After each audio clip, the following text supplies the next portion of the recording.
Маңғыстау облысында малдың өлексесін көметін қорым жоқ. Салдарынан кейбір кәсіпкер түрлі аурудан өлген 4 түлігін ашық жерде өртеуді әдетке айналдырған көрінеді. Мәселені шешу үшін қазынадан 160 миллион теңге бөлінген. Алайда мердігер компания қаңтар айында басталған жұмыстарын аяқсыз қалдырған. Құрылыс жұмыстарының кезінде бірнеше мәселелер туындады. Оның ішінде жобада қарастырылған биометриялық шұңқырлар 3 дана салу керек болатын. Соны жерін қазу кезінде негізі жоба бойынша 10 метр тереңдікте қазылу керек. 5 метр қазғаннан кейін су шықты жердің астынан.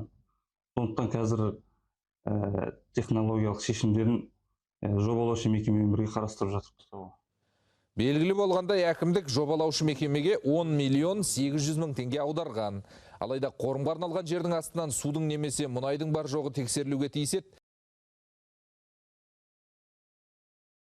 Шенеуніктер жауапсыз мекемені сотқа береміз деп отыр. Ал қоғам белсендісі Нұрлыбек Қарабалин шарт бойынша 5 айда аяқталуға тиіс жұмыстардың тоқтап қалғанына наразы. Мына көріп тұрғандай осы жерде ғимарат құрылыс жұмыстары жүргізілу керек еді, бірақ өздеріне сұхбат алған кезде Ақтау қалалық әкімдігінен бұл жерден 4 метрден су шығып кетті деді. Енді қазіргі таңға дейін 1 жылдай уақыт өтті, бірақ құрылыс жұмыстары жүргізілмеген, іргетасы да қаланбаған.